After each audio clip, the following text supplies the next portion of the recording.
जिस्म से जो है ना अपने फासद मादे जो है ना वो खारिज करने हैं, क्योंकि हमने एलोपैथिक की मद में या हमारे हुक्मा ने जो है ना स्टीरॉयडल मटेरियल या भाई डॉक्टर भेजे या करो बंद दवाई दे उधर दवाई देंगे ना, इधर नहीं दे रहे। वो बैठे हैं भेजे ना तो मैं आई अभी बैठे हैं फॉरेस्ट स्पीच कर रहे हैं। मैं जा रही हूँ फिर साला रोज ही आपको कोई नहीं।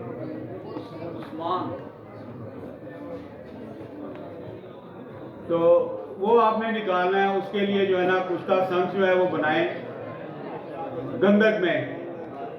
एक हिस्सा आपने शंखों का 100 ग्राम या पाव जितना भी बनाना है, आधा किलो गंधक के दरमियान रख के उसे 10 किलो की आपने 3 से 4 अमल करेंगे। जब ये बिल्कुल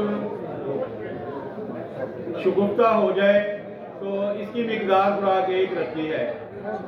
आप सुबह शाम ये इस्तेमाल करवाएं, इंशाल्लाह अल्लाह के फजल करम से तमाम किस्म के फासद मादे जो हैं जिस्म से निकल जाएंगे। तांबे के असरात निकालने के लिए, व्याघ्रा के जो है असरात निकालने के लिए कुश्ता यशब जो है वो गौ जुबान के अर्क में जो है उसे पहले बुझाव दे लें।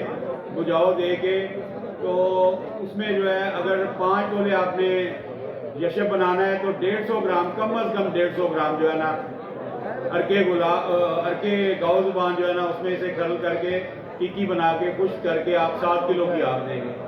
7 अमल करेंगे इंशाल्लाह ये कुश्ता हो जाएगा और इसका रंग जो है ना कुकी टाइप का जो है ना ये आएगा। इसकी भी 1 रत्ती मिकदार खुराक है।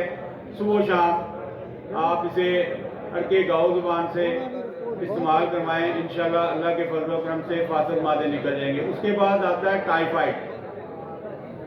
मेरे मुशाहदे में जितने भी मरीज मैंने चेक किए हैं ना 90 से 99% मरीज जो है ना टाइफाइड में फंसे हुए हैं। उसकी वजह से जो है ना जिगर गुर्दे जो है डिस्फंक्शन हुए होते हैं, उसमें इन्फेक्शन होती हैं। तो इसके लिए सबसे बेहतरीन चीज़ जो है ना जो मेरे मुशाहदे में है, जो मैं इस्तेमाल करवा रहा हूँ, वो है 1 किलो फटकरी, 1 किलो गोलगप्पी और 12 ग्राम सिमलफार। एक 5 किलो का मटका ले लें और उसमें जो है ना पहले आपने आधा किलो फटकरी, फिर उसके ऊपर गोलगप्पी, फिर सिमलफार, फिर गोलगप्पी और फिर एंड में जो है ना फटकरी रख के गिलिक मत करके इसे खुश्क करना है, तार मार के इसे 20 किलो की आप दे दें।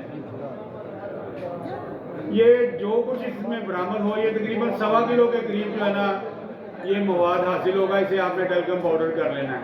125 मिलीग्राम का कैप्सूल आपने सुबह शाम इस्तेमाल करवाना है।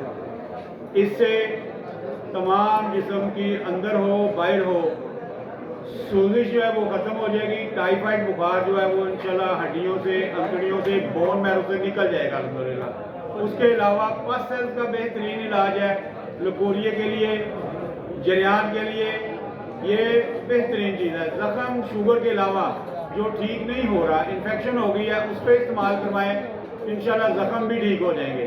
आगे आ गया जिगर व मैदा।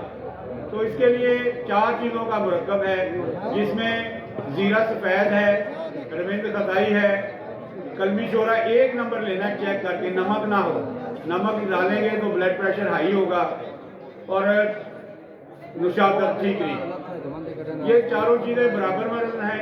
इंशाल्लाह ब्लड प्रेशर की कोई मेडिसिन आपको नहीं देनी पड़ेगी। यूरिक एसिड, फैटी लीवर और जो वैल्यूएशन वाला जो फर्स्ट स्टेज का हाइपरटाइटिस है, चाहे पीला है काला है, इंशाल्लाह मेरे अल्लाह के फजल करम से ठीक हो जाएगा। उसके बाद आप जुबान देखें या उसकी नब्ज़ देखें, जो उसमें अलामात हैं, अगर शुगर है या पूज़ेबा है, आगे जो भी आपने ट्रीटमेंट करना है, ताकत के लिए कोई भी चीज़ आप दें, जिगर का जो बाकी मसाइल हैं उसके लिए, दिमाग के लिए, ये सारी चीज़ें जो है ना आगे चलती हैं। लेकिन ये 4 चीज़ें अपना मामूल आप मसहब बना लें। अल्हम्दुलिल्लाह अल्लाह के फजल करम से जो भाई इस्तेमाल करवा रहे हैं वो इससे बड़े अच्छे रिजल्ट ले रहे हैं। तो मेरे जो मतलब मेरे तजर्बे में जो चीज़ थी वो मैंने बता दी है। तमाम भाई इससे फ़ायदा उठाएं। जज़ाकल्लाह। अस्सलाम वालेकुम वरहमतुल्लाह। ये देख लेना।